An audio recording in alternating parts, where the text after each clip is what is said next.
ನೋಡ್ತಾ ಇದ್ರೆ ಎಲ್ಲೊಂದ್ ಕಡೆ ದರ್ಶನ್ಗೆ ಜಾಮೀನ್ ಸಿಗಬಹುದಾ ಎನ್ನುವಂತ ನಿರೀಕ್ಷೆ ಜಾಸ್ತಿ ಆಗ್ತಾ ಇದೆ. ಅದರ ಜೊತೆಗೆ ಸುಳ್ಳು ಸಾಕ್ಷಿ ಸೃಷ್ಟಿ ಮಾಡಲು ಪೊಲೀಸರು ಹೀಗೆ ಮಾಡಿದ್ದಾರೆ. ಹಾಗಾಗಿ ಐ ವಿಟ್ನೆಸ್ಗಳು ಮ್ಯಾನ್ಯುವಲ್ ಆಗೋದಿಲ್ಲ. ಕೋರ್ಟ್ನಲ್ಲಿ ದರ್ಶನ್ ಪರ ಸಿ.ವಿ. ನಾಗೇಶ್ ಅವರ ವಾದವಾಗಿರುವಂಥದ್ದು ಐ ವಿಟ್ನೆಸ್ಗಳು ಮ್ಯಾನ್ಯುವಲ್ ಆಗಲ್ಲ. ಕಾರಣ ಪೊಲೀಸ್ನವರು ಸುಳ್ಳು ಸಾಕ್ಷಿಯನ್ನ ಸೃಷ್ಟಿ ಮಾಡಲು ಪೊಲೀಸರು ಹೀಗೆ ಮಾಡಿದ್ದಾರೆ. ಹಾಗಾಗಿ ಐ ವಿಟ್ನೆಸ್ಗಳು ಮ್ಯಾನ್ಯುವಲ್ ಆಗೋದಿಲ್ಲ ಅಂತ ಕೋರ್ಟ್ನಲ್ಲಿ ದರ್ಶನ್ ಪರ ವಕೀಲರಾದಂಥ ಸಿ.ವಿ. ನಾಗೇಶ್ ಅವರು ವಾದವನ್ನ ಮಂಡಿಸ್ತಾ ಇದ್ದಾರೆ. ಯಾಕೆ ಇಲ್ಲಿ ಐ ವಿಟ್ನೆಸ್ಗಳ ಹೆಸರನ್ನ ಅಥವಾ ಸಾಕ್ಷಿಗಳನ್ನ ಉಲ್ಲೇಖ ಮಾಡಲಿಲ್ಲ, ಅವರ ಹೆಸರನ್ನ ಯಾಕೆ ಬಹಿರಂಗಪಡಿಸಲಿಲ್ಲ? ಏನು ಕೋಕಾ ಕಾಯ್ದೆನೇ ಇದು, UAPA ಕಾಯ್ದೆನಾ? ಆ ವಿಚಾರಕ್ಕೆ ಸಂಬಂಧಪಟ್ಟಂತೆ ಕೂಡ ಈಗ ಇವೆಲ್ಲ ವಿಚಾರಗಳನ್ನ ಉಲ್ಲೇಖ ಮಾಡಿದ್ದಾರೆ. ಹಾಗಾದ್ರೆ ಏನ್ ಆಗಬಹುದು ಎನ್ನುವಂತ ನಿರೀಕ್ಷೆ ಕೂಡ ಈಗ ದರ್ಶನ್ ನಲ್ಲಿ ಇರುವಂತದ್ದು. ಈ ಬಗ್ಗೆ ಹೆಚ್ಚಿನ ಡೀಟೇಲ್ಸ್ ಅನ್ನ ಕೊಡ್ತಾರೆ ನನ್ನ ಕಲೀಗ್ ನಾಗರಾಜ್. ಡೆಸ್ಕ್ ಇಂದ ನೇರ ಸಂಪರ್ಕದಲ್ಲಿ ಜಾಯ್ನ್ ಆಗಿದ್ದಾರೆ. ನಾಗರಾಜ್, ಒಂದೊಂದೇ ಈ ವೀಕ್ನೆಸ್ ಗಳನ್ನ ಚಾರ್ಜ್ ಶೀಟ್ ನಲ್ಲಿ ಇರುವಂತಹ ವೀಕ್ನೆಸ್ ಗಳನ್ನ ಉಲ್ಲೇಖ ಮಾಡ್ತಾ ಇದ್ದಾರೆ. ಸದ್ಯ ಈಗ ಐ ವಿಟ್ನೆಸ್ ಗಳು ಮ್ಯಾನ್ಯುವಲ್ ಆಗೋದಿಲ್ಲ ಅಂತ ಹೇಳ್ತಾ ಇದ್ದಾರೆ. ಬಟ್ ಇಲ್ಲಿ ಸಾಕ್ಷಿಗಳ ಹೆಸರನ್ನು ಕೂಡ ಉಲ್ಲೇಖ ಮಾಡಲಿಲ್ಲ ಅಂತ ಹೇಳ್ತಾ ಇದ್ದಾರೆ ಸಿ.ವಿ. ನಾಗೇಶ್ ಅವರು. ಯಾಕೆ ಅಂತ, ಏನ್ ಇರಬಹುದು ಅಂತ? ನಿಕೇಶ್, ಏನು ಈ ಒಂದು ಚಾರ್ಜ್ ಶೀಟ್ನಲ್ಲಿ ಸಾಕಷ್ಟು ಚಾರ್ಜ್ ಶೀಟ್ ಪ್ರಬಲವಾಗಿ ಚಾರ್ಜ್ ಶೀಟ್ ಸಲ್ಲಿಕೆ ಮಾಡಿದ್ದಾರೆ, ಅಥವಾ ಯಾವುದೇ ರೀತಿಯ ಆರೋಪಿಗಳು ತಪ್ಪಿಸ್ಕೊಳ್ಳೋದಕ್ಕೆ ಆಗಲ್ಲ ಅಂತೇಳಿ ಒಂದು ಮಾತುಗಳು ಕೇಳಿ ಬರ್ತಾ ಇದ್ವು. ಇವುಗಳೆಲ್ಲವೂ ಸುಳ್ಳು. ಈ ಒಂದು ಚಾರ್ಜ್ ಶೀಟ್ ಸಾಕಷ್ಟು ಲೋಪದೋಷಗಳಿಂದ ಕೂಡಿದೆ ಅನ್ನೋ ರೀತಿಯಲ್ಲಿ ಸಿ.ವಿ. ನಾಗೇಶ್ ಇವತ್ತು ವಾದವನ್ನು ಮಾಡ್ತಾ ಇರ್ತಕ್ಕಂಥದ್ದು. ಅದರಲ್ಲೂ ಪ್ರಮುಖವಾಗಿ ಏನು ಒಂದು ಈ ಒಂದು ಕ್ರಿಮಿನಲ್ ಕಾನೂನಲ್ಲಿ ಯಾವತ್ತೂ ಒಂದು ಡೌಟ್ಗಳನ್ನು ಕ್ರಿಯೇಟ್ ಮಾಡೋದು ಯಾವತ್ತೂ ಆರೋಪಿಗಳಿಗೆ ಅನುಕೂಲ ಆಗುತ್ತೆ ನ್ಯಾಯಪ್ರದಾನ ವ್ಯವಸ್ಥೆಯಲ್ಲಿ. ಹೀಗಾಗಿ ಈ ರೀತಿಯಾಗಿ ಡೌಟ್ಗಳನ್ನು ಚಾರ್ಜ್ ಶೀಟ್ ಮೇಲೆ ಕ್ರಿಯೇಟ್ ಮಾಡೋ ಕೆಲಸವನ್ನು ಬಹಳ ಅಚ್ಚುಕಟ್ಟಾಗಿ ಸಿ.ವಿ. ನಾಗೇಶ್ ಮಾಡ್ತಾ ಇರ್ತಕ್ಕಂಥದ್ದು. ಅವರು ಏನು ನಿನ್ನೆ ವಾದವನ್ನು ಮಾಡಿದ್ರು, ನಿನ್ನೆ ಸಾಕಷ್ಟು ವಿಚಾರಗಳಲ್ಲಿ ಈ ಒಂದು ಡೌಟನ್ನು ಕ್ರಿಯೇಟ್ ಮಾಡಿದ್ರು. ಜೊತೆಗೆ ಇವತ್ತು ಏನು ವಾದವನ್ನು ಮುಂದುವರಿಸ್ತಾ ಇದ್ದಾರೆ, ಈ ವೇಳೆಯಲ್ಲೂ ಸಾಕಷ್ಟು ಡೌಟ್ಗಳನ್ನು ಕ್ರಿಯೇಟ್ ಮಾಡ್ತಾ ಇರ್ತಕ್ಕಂಥದ್ದು. ಅದರಲ್ಲಿ ಪ್ರಮುಖವಾಗಿ ಏನು ಅವರು ಚಾರ್ಜ್ ಶೀಟ್ ಸಲ್ಲಿಕೆ ಆಗೋವರೆಗೂ ನ್ಯಾಯಾಲಯಕ್ಕೆ ರಿಮ್ಯಾಂಡ್ ಅರ್ಜಿಯನ್ನು ಪೊಲೀಸರು ಸಲ್ಲಿಕೆ ಮಾಡ್ತಾ ಇದ್ರು. ಇದರಲ್ಲಿ ಒಂದಷ್ಟು ಸುಪ್ರೀಂ ಕೋರ್ಟ್ ಗೈಡ್ಲೈನ್ಸ್ಗಳನ್ನು ಉಲ್ಲಂಘನೆ ಮಾಡಲಾಗಿದೆ.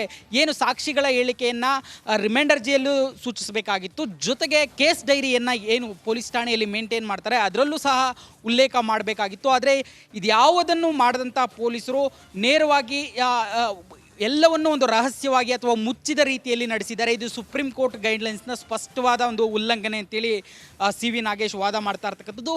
ಈ ರೀತಿಯಾಗಿ ಚಾರ್ಜ್ ಶೀಟನ್ನಲ್ಲಿ ಇರತಕ್ಕಂಥ ಇಂತಹ ಡೌಟ್ಗಳನ್ನು ಹುಟ್ಟುಹಾಕೋ ಮುಖಾಂತರ ದರ್ಶನ್ ಅವರ ವಿರುದ್ಧ ಏನೋ ಒಂದು ರೀತಿಯಾಗಿ ಪರ್ಪಸ್ಫುಲ್ಲಾಗಿ ಒಂದು ಚಾರ್ಜ್ ಶೀಟನ್ನು ಮಾಡಲಾಗಿದೆ ಅನ್ನೋದನ್ನು ನಿರೂಪಿಸೋ ನಿಟ್ಟಿನಲ್ಲಿ ಸಿ.ವಿ. ನಾಗೇಶ್ ವಾದವನ್ನು ಮಾಡ್ತಾ ಇರ್ತಕ್ಕಂಥದ್ದು. ಆದರೆ ಇನ್ನೂ SP ಅವರ ವಾದ ಬಾಕಿ ಇದ್ದು ಇದು ಎಷ್ಟರ ಮಟ್ಟಿಗೆ ಸಕ್ಸಸ್ ಆಗುತ್ತೆ ಅನ್ನೋದನ್ನು ಕಾದು ನೋಡಬೇಕಾಗಿರ್ತಕ್ಕಂಥದ್ದು. ನಿಕೇಶ್, ಇನ್ನೊಂದು ಬಹಳ ಪ್ರಮುಖವಾಗಿ ನಾಗರಾಜ್, ಇಲ್ಲಿ ಒಂದಿಷ್ಟು ವಾದಗಳನ್ನ ಮಾಡ್ತಾ ಇದ್ರೆ ಸಾಕ್ಷಿಗಳು ಕೂಡ ಸುಳ್ಳು ಅಂತ ಹೇಳ್ತಾ ಇದ್ದಾರೆ. ಜೊತೆಗೆ ಇದು ಎಷ್ಟು ಮಟ್ಟಿಗೆ ಜಾಮೀನಿಗೆ ಹೆಲ್ಪ್ಫುಲ್ ಆಗಬಹುದು ಅಂತ ಈ ವಾದ?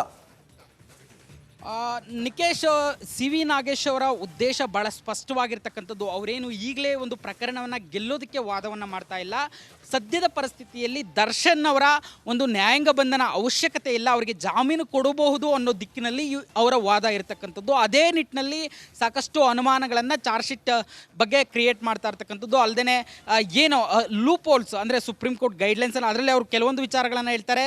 ಕೋಕಾ ಕಾಯ್ದೆ ಮತ್ತು ಏನು ಟಾಡಾ ಕಾಯ್ದೆಗಳಲ್ಲಿ ಅಥವಾ ಭಯೋತ್ಪಾದಕರಿಗೆ ಸಂಬಂಧಿಸಿದಂಥ ಕಾಯ್ದೆಗಳಲ್ಲಿ ಮಾತ್ರ ಸಾಕ್ಷಿಗಳ ಹೆಸರನ್ನು ಮುಚ್ಚಿಡಲಾಗುತ್ತೆ. ಆದರೆ ಈ ಕೇಸ್ನಲ್ಲಿ ಎಲ್ಲೂ ಸಹ ರಿಮೈಂಡ್ ಅರ್ಜಿಯಲ್ಲಿ ಸಾಕ್ಷಿಗಳ ಹೆಸರನ್ನು ಉಲ್ಲೇಖ ಮಾಡಲ್ಲ.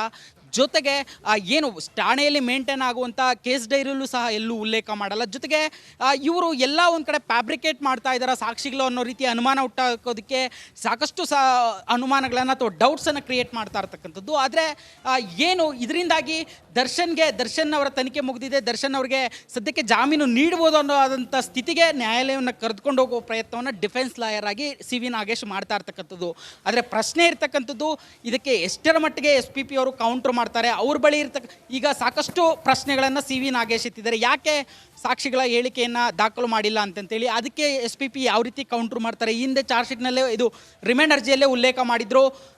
ಏನು ಈ ಒಂದು ಆರೋಪಿಗಳಿಗೆ ಅಪಾರವಾದಂಥ ಅಭಿಮಾನಿ ಬಳಗ ಇದೆ, ಈ ನಿಟ್ಟಿನಲ್ಲಿ ಸಾಕ್ಷಿಗಳ ಹೆಸರು ಉಲ್ಲೇಖ ಮಾಡಿದ್ರೆ ಅವರಿಗೆ ಜೀವಕ್ಕೆ ತೊಂದರೆ ಆಗೋ ಸಾಧ್ಯತೆ ಇದೆ ಅಂತೇಳಿ ಈ ವಿಚಾರವನ್ನೆಲ್ಲ ನ್ಯಾಯಾಲಯದ ಗಮನಕ್ಕೆ ತಂದಾಗ ಅಲ್ಲಿ ಯಾವುದೇ ಡೌಟ್ಗಳಿರೋದಿಲ್ಲ. ಹೀಗಾಗಿ SP ಈಗ ಪ್ರಮುಖವಾಗಿ ಒಂದು ಪ್ರಶ್ನೆ ಉದ್ಭವ ಆಗುತ್ತೆ. ಏನು ಅಂತಂದ್ರೆ, ಈಗ ಪ್ರತಿಯೊಬ್ಬ ಆರೋಪಿಗಳ ಪರ ವಕಾಲತ್ತನ್ನು ವಹಿಸಿಕೊಳ್ಳುವಂಥ ವಕೀಲರು ತಮ್ಮ ಕಕ್ಷಿದಾರ ಯಾವುದೇ ತಪ್ಪನ್ನು ಮಾಡಿಲ್ಲ ಅನ್ನೋದೇ ಅವರ ವಾದ ಆಗಿರುತ್ತೆ.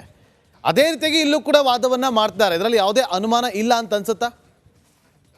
ಖಂಡಿತವಾಗ್ಲೂ ನಾಗೇಂದ್ರ, ಯಾಕಂತಂದ್ರೆ ಪ್ರತಿ ಡಿಫೆನ್ಸ್ ಲಾಯರ್ ತನ್ನ ಕಕ್ಷಿದಾರ ಯಾವುದೇ ತಪ್ಪನ್ನು ಮಾಡಿಲ್ಲ ಅನ್ನೋದನ್ನ ನಿರೂಪಣೆ ಮಾಡೋ ಕೆಲಸವನ್ನೇ ಕೋರ್ಟ್ನಲ್ಲಿ ಮಾಡುವಂಥದ್ದು. ಅದನ್ನು ಬಹಳ ಅಚ್ಚುಕಟ್ಟಾಗಿ, ಅದರಲ್ಲೂ ಸಾಕಷ್ಟು ಕ್ರಿಮಿನಲ್ ಕೇಸ್ಗಳನ್ನು, ಸಾಕಷ್ಟು ಇನ್ನೇನು ಆರೋಪಿಗಳಿಗೆ ಶಿಕ್ಷೆ ಆಗೇ ಬಿಡ್ತು ಅನ್ನೋ ಕೇಸ್ಗಳನ್ನು ಗೆದ್ದಿರುವಂಥ ಸಿ ವಿ ನಾಗೇಶ್ ಮಾಡ್ತಾ ಇರ್ತಕ್ಕಂಥದ್ದು ಏನು ಇಲ್ಲಿ ಪ್ರಮುಖವಾಗಿ ಅವರು ಏನು ಕಂಟೆಂಟ್ ಇದೆ ಅಂದರೆ, ಕೊಲೆ, ರೇಣುಕಾಸ್ವಾಮಿಯನ್ನು ಕಿಡ್ನ್ಯಾಪ್ ಮಾಡಲಾಯಿತು, ಕೊಲೆ ಮಾಡಲಾಯಿತು, ಅಥವಾ ಅವರನ್ನು ಬಾಡಿಯನ್ನು ಡಿಸ್ಪೋಸ್ ಮಾಡಿ ಸಾಕ್ಷ್ಯವನ್ನು ನಾಶ ಮಾಡಲಿಕ್ಕೆ ಪ್ರಯತ್ನವಾಯಿತು. ಈ ವಿಚಾರದ ಮೇಲೆ ಸಿ ವಿ ನಾಗೇಶ್ ಕಾನ್ಸಂಟ್ರೇಟ್ ಮಾಡ್ತಾ ಇಲ್ಲ. ಅವರು ಏನು ಈ ಒಂದು ಚಾರ್ಜ್ ಶೀಟ್ ಅಥವಾ ದರ್ಶನ್ ಬಂಧನ ಆದ ನಂತರ ಚಾರ್ಜ್ ಶೀಟ್ ಮಾಡುವಂಥ ಪ್ರಕ್ರಿಯೆ ಇರ್ಬೋದು, ಅಥವಾ ಮಹಜರ್ ನಡೆಸಿರ್ತಕ್ಕಂಥ ಪ್ರಕ್ರಿಯೆ ಇರ್ಬೋದು, ಸಾಕ್ಷಿಗಳ ಹೇಳಿಕೆಯನ್ನು ದಾಖಲಿಸುವ ಪ್ರಕ್ರಿಯೆಗಳಿರ್ಬೋದು, ಇಲ್ಲಿ ಪೊಲೀಸರು ಯಾವ ನಿಯಮಗಳನ್ನು ಉಲ್ಲಂಘನೆ ಮಾಡಿದ್ದಾರೆ, ಇದು ಏನಾಗುತ್ತೆ ಅಂತಂದರೆ ನಿಯಮಗಳನ್ನು ಉಲ್ಲಂಘಿಸಿ ಒಬ್ಬ ಆರೋಪಿಯನ್ನು ಕಟಕಟೆಗೆ ತಂದು ನಿಲ್ಲಿಸಿದ್ದಾರೆ ಅನ್ನೋದು ನ್ಯಾಯಾಲಯಕ್ಕೆ ಮನವರಿಕೆ ಆದರೆ ಈ ವಿಚಾರಣೆ ಪೂರ್ಣಗೊಳ್ಳಿ ಆರೋಪಿಗೆ ಜಾಮೀನು ಕೊಡ್ಬೋದು ಅನ್ನೋ ಒಂದು ನಿಟ್ಟಿನಲ್ಲಿ ಒಂದು ಪ್ರಯತ್ನವನ್ನು C V Nagesh as a defence lawyer ಮಾಡ್ತಾ ಇರ್ತಕ್ಕಂಥದ್ದು. ಆದರೆ ಇದೆಲ್ಲವೂ ನಿರ್ಧಾರ ಆಗುವಂಥದ್ದು SP ಅವರು ಇದಕ್ಕೆ ಯಾವ ರೀತಿಯ ಒಂದು ಉತ್ತರವನ್ನು ನೀಡ್ತಾರೆ, ಆ ಸಿ ವಿ ನಾಗೇಶ್ ಎತ್ತಿರ್ತಕ್ಕಂಥ ಪ್ರಶ್ನೆಗಳನ್ನು ಯಾವ ರೀತಿ ಕ್ಲಿಯರ್ ಮಾಡಿ ನ್ಯಾಯಪೀಠಕ್ಕೆ ತಿಳಿಸ್ಕೊಡ್ತಾರೆ, ಇದ್ರ ಮೇಲೆ ದರ್ಶನ್ ಜಾಮೀನು ಭವಿಷ್ಯ ನಿಂತಿರ್ತಕ್ಕಂಥದ್ದು. Nagendra. Okay, thank you Nagaraj ನಿಮ್ಮೆಲ್ಲ ಮಾಹಿತಿಗಾಗಿ. ಈಗ ಇರುವಂಥ ವಿಚಾರಗಳನ್ನು ಗಮನಿಸ್ತಾ ಇದ್ದೀವಿ. ಐ ವಿಟ್ನೆಸ್ಗಳನ್ನು ಕೆಲವೊಂದಷ್ಟು ಕೇಸ್ಗಳಲ್ಲಿ ಮಾತ್ರ ಅದನ್ನು ಗೌಪ್ಯವಾಗಿಡಬೇಕು. ಆದರೆ ಇಲ್ಲಿ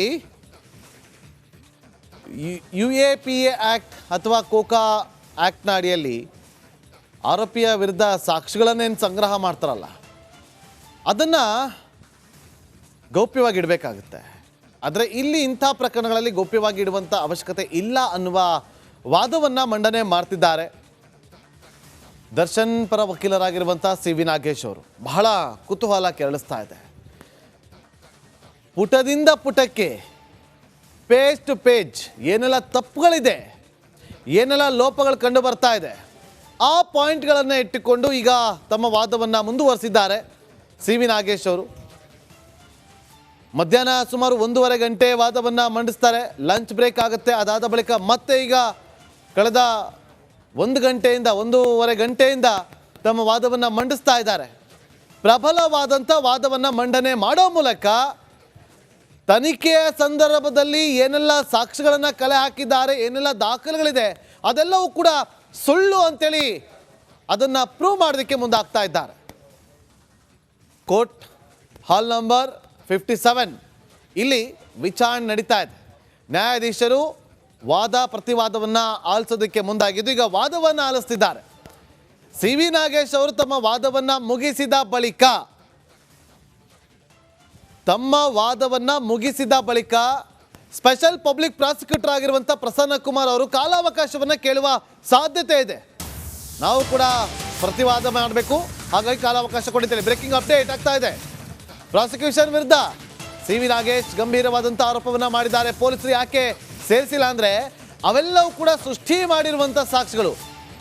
ಬೇಲ್ ಈಸ್ ಅ ರೂಲ್ ಅಂತ ಹೇಳಿ ಅವರು ತಿಳಿಸಿದ್ದಾರೆ. ಅವರಿಗೆ ಹಕ್ಕಿದೆ ನೋಡಿ, ಅವರು ತಿಳಿಸಿದ್ದಾರೆ ಇಲ್ಲಿ ಒಂದಷ್ಟು ಅಂಶಗಳನ್ನು. Bail is rule, jail is exemption ಆಗಿದೆ. ಹೀಗಾಗಿ ದರ್ಶನ್ಗೆ ಬೇಲ್ ಪಡೆಯೋದಕ್ಕೆ ಹಕ್ಕಿದೆ. ಅದನ್ನು ಕಸಿಯೋದಕ್ಕೆ ಪ್ರಾಸಿಕ್ಯೂಷನ್ ಯತ್ನಿಸಿದೆ. ಸದ್ಯ ಯಾಕೆ ಬೇಲ್ ಕೊಡಬೇಕು ಅಂತ ವಾದವನ್ನು ಮಂಡನೆ ಮಾಡ್ತಿದ್ದಾರೆ. ಸುಪ್ರೀಂ ಕೋರ್ಟ್ ಮತ್ತು ಹೈಕೋರ್ಟ್ ಹಿಂದಿನ ಆದೇಶಗಳ ಬಗ್ಗೆ ಕೂಡ ಉಲ್ಲೇಖಿಸಿ ತಮ್ಮ ವಾದವನ್ನು ಮಂಡಿಸ್ತಾ ಇದ್ದಾರೆ. ಪ್ರಾಸಿಕ್ಯೂಷನ್ ವಿರುದ್ಧ ಈಗ ಸಿ ವಿ ನಾಗೇಶ್ ಅವರು ಗಂಭೀರವಾದಂಥ ಆರೋಪವನ್ನು ಕೋರ್ಟಲ್ಲಿ ಮಾಡಿದ್ದಾರೆ. ಯಾಕೆ ಸೇರಿಸಿಲ್ಲ ಅಂದರೆ ಪೊಲೀಸರು ಅದೆಲ್ಲವೂ ಕೂಡ ಸೃಷ್ಟಿ ಮಾಡಿರುವಂಥ ಸಾಕ್ಷಿಗಳು. Bail is rule, jail is exemption. UAPA ಮತ್ತು ಕೋಕಾ ಬಿಟ್ಟರೆ ಉಳಿದ ಕೇಸ್ನಲ್ಲಿ ಸಾಕ್ಷಿಗಳ ಹೆಸರು ಗೌಪ್ಯವಾಗಿ ಇಡುವಂತಿಲ್ಲ. ಇಲ್ಲಿ ಯಾಕೆ ಮಾಡಿದ್ದಾರೆ ಅಂತಂದರೆ ಇಲ್ಲಿ ಸಾಕ್ಷಿಗಳನ್ನು ಸೃಷ್ಟಿ ಮಾಡಿದ್ದಾರೆ ಅಂತೇಳಿ. ಮತ್ತೊಂದು ಬ್ರೇಕಿಂಗ್ ಅಪ್ಡೇಟ್. ಬೇಲ್ ಪಡೆದನ್ನು ಕಸಿಯೋದಕ್ಕೆ ಪ್ರಾಸಿಕ್ಯೂಷನ್ ಯತ್ನಿಸಿದೆ. ಸದ್ಯ ಯಾಕೆ ಜಾಮೀನು ಕೊಡಬೇಕು ಅಂತ ತಮ್ಮ ವಾದವನ್ನು ಮುಂದುವರಿಸಿದ್ದಾರೆ. ಸುಪ್ರೀಂ ಕೋರ್ಟ್ ಹಾಗೂ ಹೈಕೋರ್ಟ್ನ ಹಿಂದಿನ ಆದೇಶಗಳನ್ನು ಉಲ್ಲೇಖ ಮಾಡಿ ಅದನ್ನು ತಿಳಿಸಿ ನೀವು ಇಲ್ಲಿ ಜಾಮೀನನ್ನ ಕೊಡಬಹುದು ಅಂತೇಳಿ ಅವರು ತಿಳಿಸ್ತಾ ಇದ್ದಾರೆ. ಯಾಕೆ ಜಾಮೀನು ಕೊಡಬೇಕು ಅಂತ ಅವರು ವಾದವನ್ನ ಮಂಡನೆ ಮಾಡ್ತಿದ್ದಾರೆ. ಒಂದಷ್ಟು ಸಾಕ್ಷಿಗಳನ್ನ ಪ್ರಶ್ನೆ ಮಾಡುವಂತೆ ಅವರು ಒಂದಷ್ಟು ತನಿಖೆಯ ವಿಚಾರವನ್ನ ಪ್ರಶ್ನೆ ಮಾಡೋ ಮೂಲಕ ಬೇಲನ್ನ ಕೊಡಬೇಕು ಅಂತ ಹೇಳಿ ತಿಳಿಸ್ತಾ ಇದ್ದಾರೆ.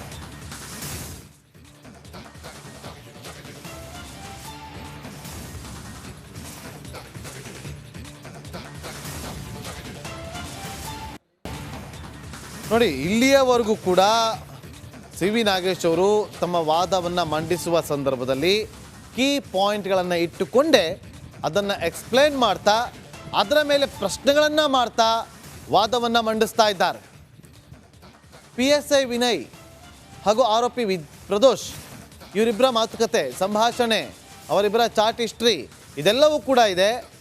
ಎಲ್ಲ ಆರೋಪಿಗಳ ಮೊಬೈಲ್ಗಳನ್ನು ಸೀಸ್ ಮಾಡ್ತೀರಿ, ಯಾಕೆ ವಿನಯ್ ಫೋನ್ ಸೀಸ್ ಮಾಡಿಲ್ಲ ಅಂತೇಳಿ ಪ್ರಶ್ನೆಯನ್ನು ಮಾಡೋ ಮೂಲಕ ಅಲ್ಲಿಂದ ಶುರುವಾಗುತ್ತೆ.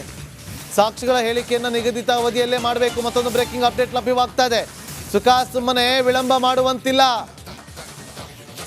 ಹೀಗೆ ಮಾಡೋದು ಸಾಕ್ಷಿಗಳನ್ನು ತಿರುಚುವಂತ ಸಾಧ್ಯತೆ ಇರುತ್ತದೆ ಅಂತ ಹೇಳಿ ಸಿ ವಿ ನಾಗೇಶ್ ಅವರು ತಮ್ಮ ವಾದವನ್ನು ಮಂಡನೆ ಮಾಡ್ತಿದ್ದಾರೆ. ನೋಡಿ, ಮತ್ತೊಂದು ಪ್ರಮುಖವಾದಂಥ ವಿಚಾರ ಅಂತಂದ್ರೆ ಈ ಮರದ ರಿಪೀಸ್ಗಳನ್ನು ವಶಕ್ಕೆ ಪಡೆದುಕೊಂಡಿರು. ಮರದ ರಿಪೀಸ್ಗಳನ್ನು, ಆ ಮರದ ರಿಪೀಸ್ ಮೇಲೆ ಬ್ಲಡ್ ಪತ್ತೆ ಆಗಿತ್ತು ಅಂತೇಳಿ ತಿಳಿಸಿದ್ದಾರೆ ಪೊಲೀಸರು. ಆದರೆ ಅದನ್ನು FSLಗೆ ಕೊಟ್ಟರೆ FSL ಅಲ್ಲಿ ಯಾವುದೇ ಬ್ಲಡ್ ಸ್ಯಾಂಪಲ್ಗಳು ಇಲ್ಲ ಅಂತೇಳಿ, ಅಂದರೆ ರಕ್ತ ಮಾದರಿ ಯಾವುದು ಕೂಡ ಪತ್ತೆ ಆಗಿಲ್ಲ ಅಂತ ಹೇಳಿದ್ದಾರೆ. ಹೇಗೆ ಸಾಧ್ಯ ಇವೆಲ್ಲ ಅಂತ ಅಲ್ಲಿ ಉಲ್ಲೇಖವನ್ನು ಮಾಡೋ ಮೂಲಕ ತಮ್ಮ ವಾದವನ್ನು ಮಂಡಿಸ್ತಾ ಇದ್ದಾರೆ. ಮತ್ತೊಂದು ಬ್ರೇಕಿಂಗ್ ಅಪ್ಡೇಟ್, ಈ ಕೇಸ್ನಲ್ಲಿ ಸಾಕ್ಷಿ ನಂಬರ್ 69. ತಡವಾಗಿ ಸಾಕ್ಷಿಗಳ ಹೇಳಿಕೆಯನ್ನು ದಾಖಲು ಮಾಡಲಾಗಿದೆ. ಅವುಗಳು ಪ್ರಾಸಿಕ್ಯೂಷನ್ ಕ್ರಿಯೇಟ್ ಮಾಡಿರುವಂಥ ಸಾಕ್ಷಿಗಳಷ್ಟೇ. ನೋಡಿ, ಸಾಕ್ಷಿಗಳನ್ನು ಸೃಷ್ಟಿ ಮಾಡಿದ್ದಾರೆ ಅಂತೇಳಿ ಸಾಕ್ಷಿ ನಂಬರ್ 69 ಬಿಟ್ಟರೆ ಬೇರೆ ಯಾವುದೇ ಸಾಕ್ಷಿಗಳಿಲ್ಲ ಅಲ್ಲಿ. ಒಮ್ಮೆ 164 ಹೇಳಿಕೆ ದಾಖಲಿಸಿದ್ರೆ ಬದಲಾಯಿಸುವಂತಿಲ್ಲ.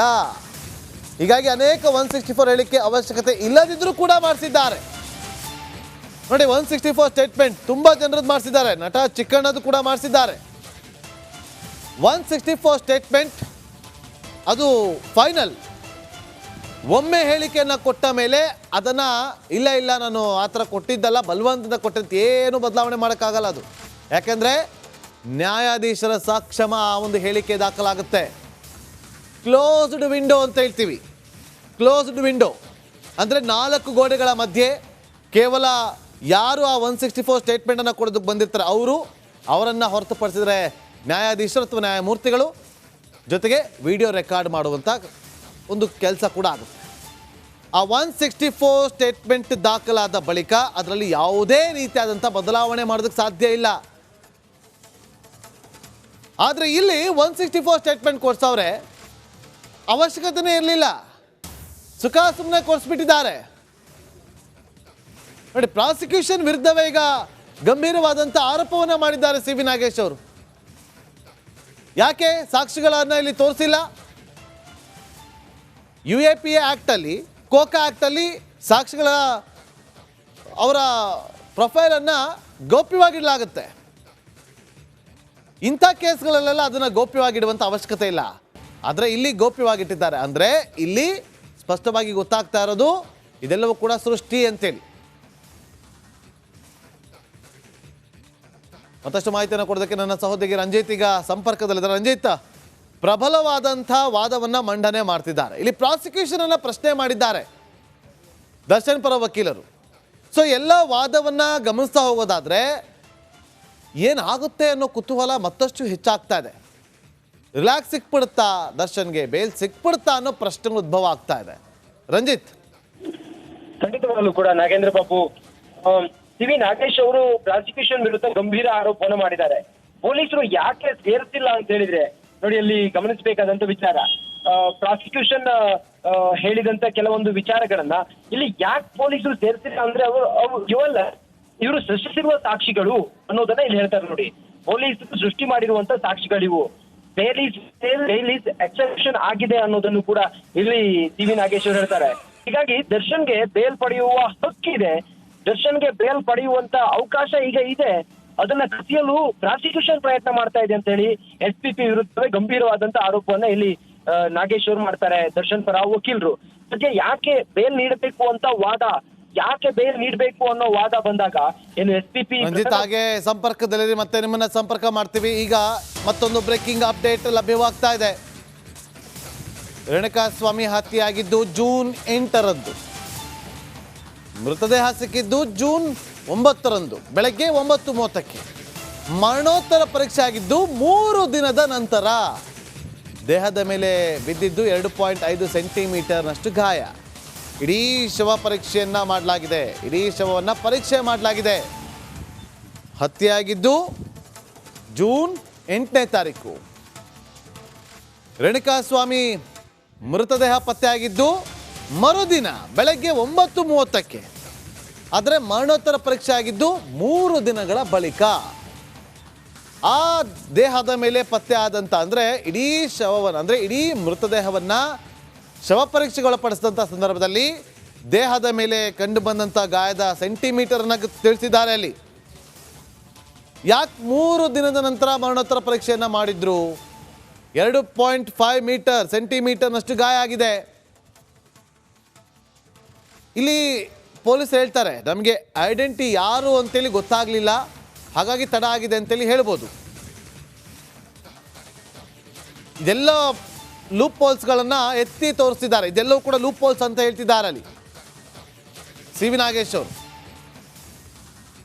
ರಂಜಿತ್ ನಮ್ಮ ಸಹೋದರಿಗೆ ಮಾಹಿತಿಯನ್ನು ಕೊಡ್ತಾರೆ. ರಂಜಿತ್ ನೋಡಿ, ಈಗ ಈ ಒಂದು ಪೋಸ್ಟ್ ಮಾರ್ಟಮ್ ವಿಚಾರವಾಗಿಟ್ಕೊಂಡು ಮಧ್ಯಾಹ್ನವೂ ಕೂಡ ಇದೇ ವಿಚಾರವನ್ನು ಮಂಡನೆ ಮಾಡಿದ್ರು, ಈಗಲೂ ಕೂಡ ಅದೇ ವಿಚಾರವನ್ನು ಪ್ರಸ್ತಾಪ ಮಾಡೋ ಮೂಲಕ ವಾದವನ್ನು ಮುಂದುವರಿಸಿದ್ದಾರೆ. ಯಾಕೆ ಈ ವಿಚಾರವನ್ನು ಹೈಲೈಟ್ ಮಾಡ್ತಿದ್ದಾರೆ ಅನ್ನೋದು ಗೊತ್ತಾಗ್ತಾ ಇಲ್ಲ ರಂಜಿತ್. ನಾಗೇಂದ್ರ ಬಾಬು, ಖಂಡಿತವಾಗ್ಲೂ ಕೂಡ ನೋಡಿ, ಪೊಲೀಸರು ತಮಗೆ ಬೇಕಾದ ಹಾಗೆ ಸಾಕ್ಷಿಗಳನ್ನ ತಿರುಚಿದ್ದಾರೆ ಅಥವಾ ಸಾಕ್ಷಿಗಳನ್ನ ಸೃಷ್ಟಿ ಮಾಡಿದ್ದಾರೆ ಅನ್ನೋ ವಿಚಾರವನ್ನ ಇಲ್ಲಿ ಪ್ರಸ್ತಾಪ ಮಾಡ್ತಾ ಮುಂದುವರೆದು ಮಾತನಾಡ್ತಾ ನಾಗೇಶ್ ಅವರು ಇಲ್ಲಿ ಮಾತಾಡ್ತಾರೆ. ರೇಣುಕಾಸ್ವಾಮಿ ಹತ್ಯೆಯಾಗಿದ್ದು 8ನೇ ತಾರೀಕು ರೇಣುಕಾಸ್ವಾಮಿಯ ಕೊಲೆ ಆಯಿತು. ಮೃತದೇಹ ಸಿಕ್ಕಿದ್ದು 9 ಗಂಟೆಗೆ, ಅಂದ್ರೆ 9ನೇ ತಾರೀಕಿಗೆ ಬೆಳಿಗ್ಗೆ 9:30 ಮೃತದೇಹ ಸಿಗುತ್ತೆ. ಪೋಸ್ಟ್ ಮಾರ್ಟಮ್ ಆಗಿದ್ದು 3 ದಿನದ ನಂತರ. ಇದು ಈಗ ಅನುಮಾನಕ್ಕೆ ಕಾರಣ ಆಗ್ತಾ ಇದೆ. 3 ದಿನದ ನಂತರ ಪೋಸ್ಟ್ ಮಾರ್ಟಮ್ ಆಗಿದೆ. ಇದನ್ನ ನ್ಯಾಯಾಧೀಶರು ಪರಿಗಣಿಸಬೇಕು. ಇಲ್ಲೇನೋ ಅನುಮಾನ ಇದ್ದಂಗೆ ಕಾಣಿಸ್ತಾ ಇದೆ. ಇಲ್ಲಿ ದರ್ಶನ್ ಅನ್ನ ಸಿಲುಕಿಸಲೇಬೇಕು ಅನ್ನೋ ಕಾರಣಕ್ಕೋಸ್ಕರ ಈ ರೀತಿಯಾಗಿ ತಮಗೆ ಬೇಕಾದ ಹಾಗೆ ಪೋಸ್ಟ್ ಮಾರ್ಟಮ್ ರಿಪೋರ್ಟ್ ಅಲ್ಲಿ ಏನಾದ್ರು ಮಾಡೋ ರೀತಿಯಲ್ಲಿ ಮಾಡಿದ್ರ.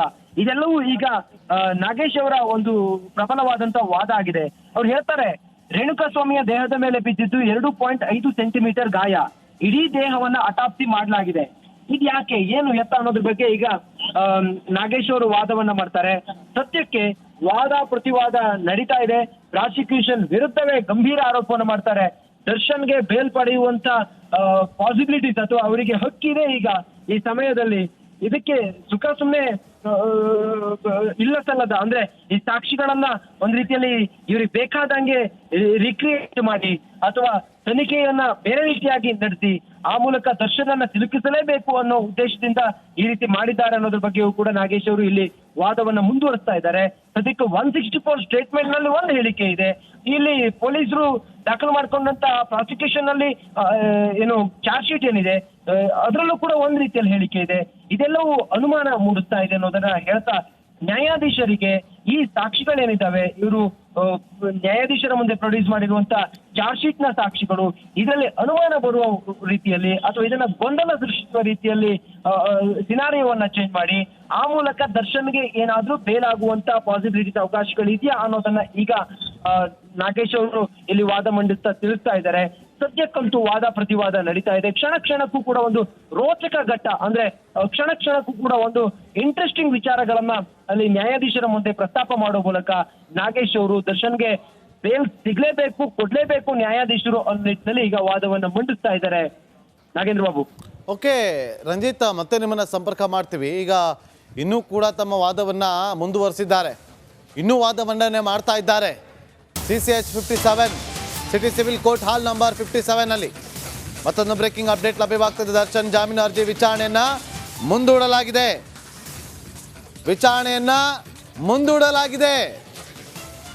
8ನೇ ತಾರೀಕಿಗೆ ವಿಚಾರಣೆಯನ್ನ ಮುಂದೂಡಲಾಗಿದೆ. ಅಕ್ಟೋಬರ್ 8ಕ್ಕೆ ಬೇಲ್ ಅರ್ಜಿ ವಿಚಾರಣೆ ಮುಂದೂಡಲಾಗಿದೆ. ಮಂಗಳವಾರ 57 CCH ಕೋರ್ಟ್ ಮಂಗಳವಾರ ವಿಚಾರಣೆ ನಡೆಯುತ್ತೆ ಮತ್ತೊಮ್ಮೆ. ಆಗಲೂ ಕೂಡ CV ನಾಗೇಶ್ ಅವರೇ ತಮ್ಮ ವಾದವನ್ನು ಮಂಡನೆ ಮಾಡುವ ಸಾಧ್ಯತೆ ಇದೆ. ಅಲ್ಲಿಯವರೆಗೂ ಕೂಡ ದರ್ಶನ್ ಜೈಲಲ್ಲೇ ಇರಬೇಕು, ಅಲ್ಲಿಯವರೆಗೂ ಕೂಡ ಬಳ್ಳಾರಿ ಜೈಲೇ ಗಟ್ಟಿ. ಇವತ್ತೇನೋ ಆಗ್ಬಿಡುತ್ತೆ ಅಂತೇಳಿ ಕುತೂಹಲದಿಂದ ಇದ್ದಂಥವರೆಲ್ಲರೂ ಕೂಡ 8ನೇ ತಾರೀಕುವರೆಗೂ ಕೂಡ ಕಾಯಲೇಬೇಕಾದಂಥ ಅನಿವಾರ್ಯತೆ. ನಿನ್ನೆ ವಾದವನ್ನು ಗಮನಿಸಿ ಎಲ್ಲೋ ಒಂದು ಕಡೆ ಚಿಗುರು ಹೊಡೆದಿತ್ತು, ಇವತ್ತೇನೋ ಆಗ್ಬಿಡುತ್ತೆ ಅಂತೇಳಿ. ಆದರೆ ವಿಚಾರಣೆ ಮತ್ತೊಮ್ಮೆ 8ನೇ ತಾರೀಕಿನವರೆಗೂ ಕೂಡ ಮುಂದೂಡಲಾಗಿದ್ದು, ಅಲ್ಲಿಯವರೆಗೂ ದರ್ಶನ್ಗೆ ಬಳ್ಳಾರಿ ಜೈಲೇ ಗಟ್ಟಿ, ಬಳ್ಳಾರಿ ಜೈಲೇ ಗಟ್ಟಿ.